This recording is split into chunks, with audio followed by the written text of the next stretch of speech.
speaking truth doesn't mean you are an enemy to anybody. No, not at all.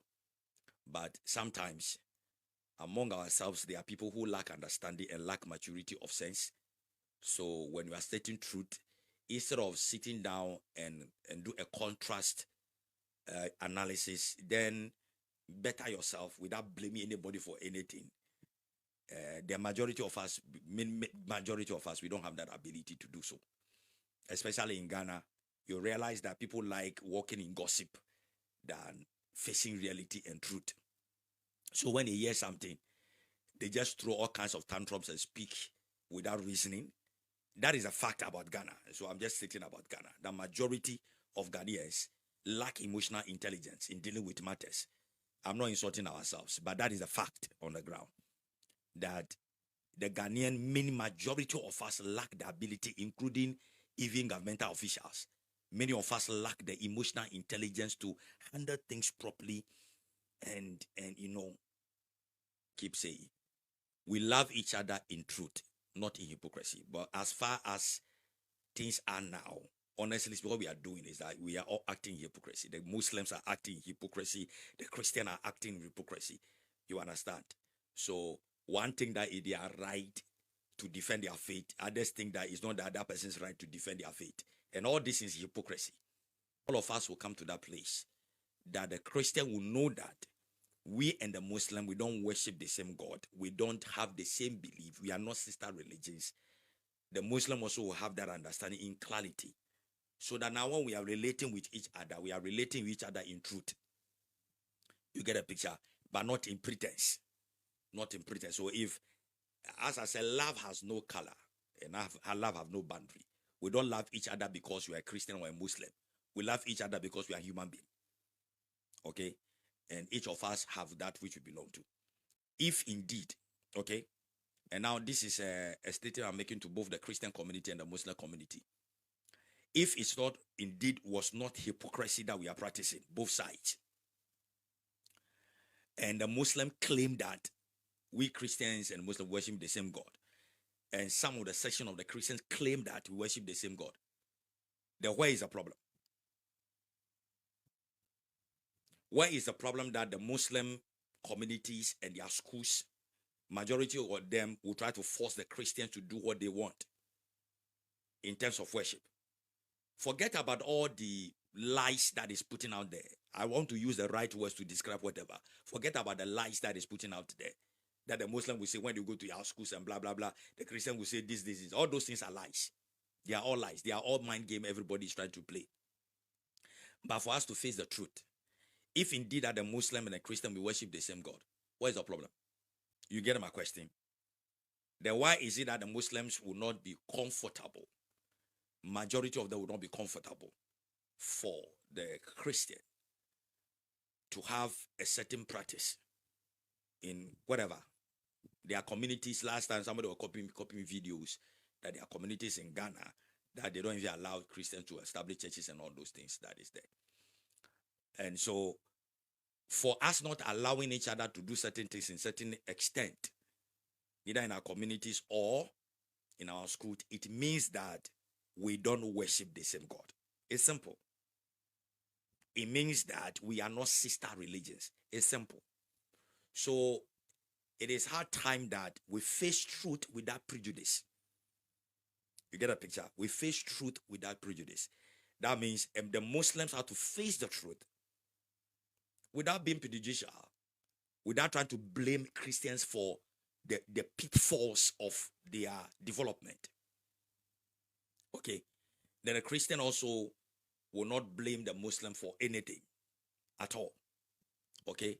So if the Muslim community have to do building schools for themselves, as some say that go and build schools instead of wasting money on mosques, and some have come to justify whatever that is the foreign nations that try to, some of the mosques that are built are financed by some of the Islamic nations.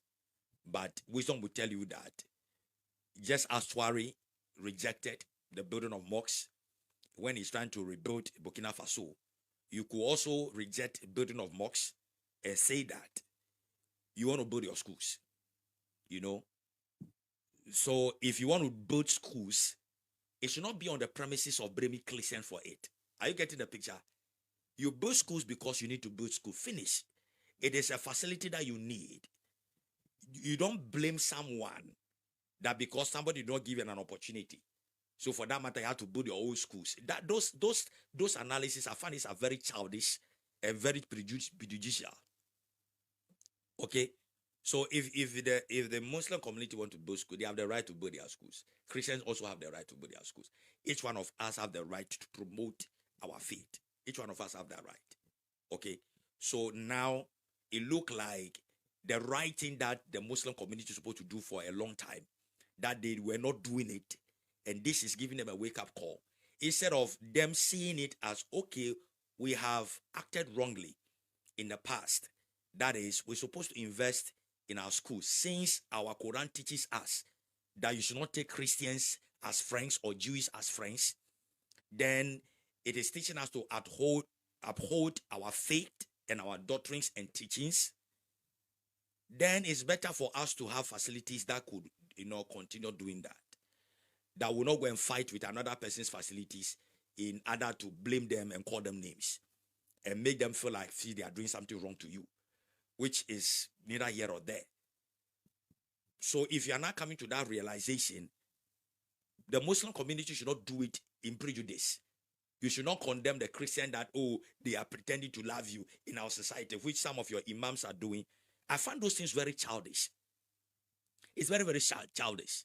If you are waking up from certain error you commit and you want to blame somebody for the errors you yourself have committed, it means you are not intelligent and you are not wise. You face the truth and correct yourself. That is all. That's all life teaches us.